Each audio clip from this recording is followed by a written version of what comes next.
एक ऐसा युद्ध जिसमें आधी दुनिया हो गई थी भारत के खिलाफ। एक ऐसा युद्ध जिसमें अमेरिका करना चाहता था भारत पर हमला। एक ऐसा युद्ध जिसमें पाकिस्तानी सेना ने भारतीय सेना के सामने कर दिया था सरेंडर। एक ऐसी जंग जिसके बाद बना बांग्लादेश। नमस्कार दोस्तों, भारत शिक्षा में आप सभी का स्वागत है। दोस्तों, आज हम बात करने वाले हैं 1971 की वो जंग, वो युद्ध जिसमें पाकिस्तानी सेना ने भारतीय सेना के सामने सरेंडर कर दिया था।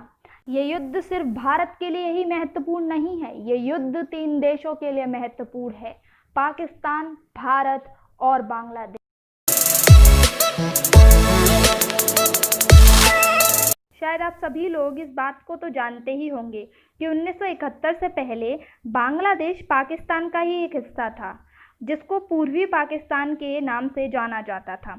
मगर पूर्वी पाकिस्तान में रहने वाले लोगों के साथ हमेशा ही नाइंसाफ़ी और ज्यादती होती थी, क्योंकि जो पूर्वी पाकिस्तान के लोग थे वो बांग्ला भाषा बोलते थे, जबकि पश्चिमी पाकिस्तान के जो लोग थे उनका बांग्ला भाषा से कोई वास्ता ही नहीं था। ऐसे में पाकिस्तान की सरकार में हमेशा पश्चिमी पाकिस्तान का ही बोलबाला रहा। यही वजह थी जिसकी वजह से पूर्वी पाकिस्तान, जो अब बांग्लादेश है, उसको कभी भी उसकी ज़रूरी उन्नति नहीं मिल सकी। अब इससे क्या हुआ कि जो पूर्वी पाकिस्तान के लोग थे, अब वो पश्चिमी पाकिस्तान वाले लोगों से नफरत करने लगे। उनके मन में हीन भावना आ गई उनके लिए। इसी के साथ ही वहाँ अलगाव की राजनीति शुरू हो गई, जिसने अब भयानक रूप ले लिया था। अब ऐसी स्थिति में भारत पर भी खतरा था, क्योंकि बड़ी संख्या में जो पूर्वी पाकिस्तान के लोग थे वो भारत में अवैध रूप से प्रवेश कर रहे थे। अब इस स्थिति से निपटने के लिए भारत ने सैन्य ऑपरेशन चलाया।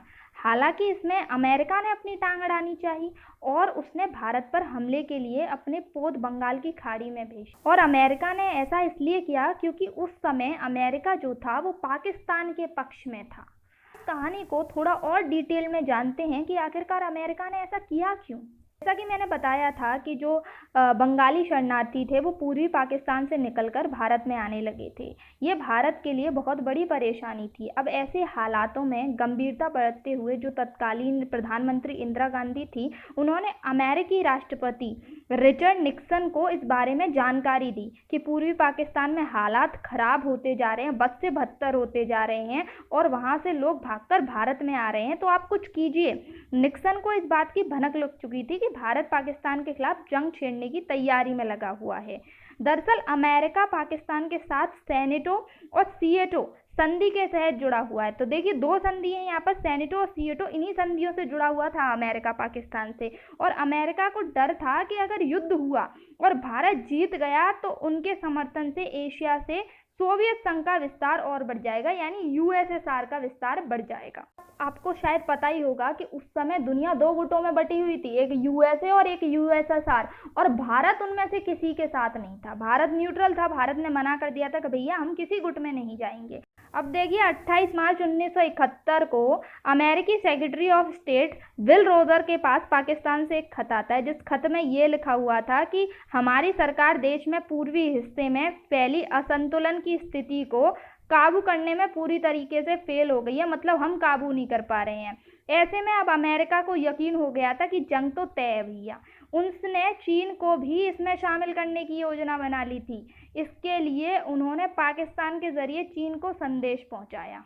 अब देखिए, भारत बिल्कुल बेखबर था इस चीज़ से कि अमेरिका उसको चारों तरफ से घेरना चाहता है। इसी बात से बेखबर जो प्रधानमंत्री इंदिरा गांधी थी उस समय, वो पूर्वी पाकिस्तान में बंगाली लोगों की स्थिति को सुधारने की आस लेकर अमेरिकी राष्ट्रपति निक्सन के पास पहुंची। अब उन्होंने निक्सन को बंगालियों की हालातों के बारे में बताया और इस स्थिति में हस्तक्षेप करने को कहा। अमेरिकी राष्ट्रपति निक्सन ने उन्हें किसी भी तरह की मदद देने से इनकार कर दिया। ऐसे में अब भारत के पास युद्ध ही एकमात्र रास्ता रह गया था, मतलब युद्ध के अलावा कोई रास्ता नहीं था उनके पास। खतरनाक होती स्थिति के बीच भारत ने अब पूर्वी सीमा पर बंगाल की खाड़ी में युद्धपोत तैनात कर दी। हालांकि जब तक भारत की ओर से पहला वार किया जाता, तब तक 3 दिसंबर को रात को पाकिस्तान की ओर से भारत पर हमला कर दिया गया भैया। और ऐसे में भारत तो पूरी तरीके से, भारत को इस बात का अंदाजा था कि ऐसा करने वाला है पाकिस्तान, और भारत पूरी तरीके से तैयार था। इसलिए भारतीय सेना ने भी युद्ध का बिगुल फूंक दिया। जब अमेरिका को ये पता चला ना कि युद्ध हो गया है दोनों के बीच में, भारत और पाकिस्तान के बीच में, वो थोड़ा घबरा गया और उसने पाकिस्तान का साथ देने के लिए अपना युद्धपोत USS एंटरप्राइज बंगाल की खाड़ी के लिए रवाना कर दिया।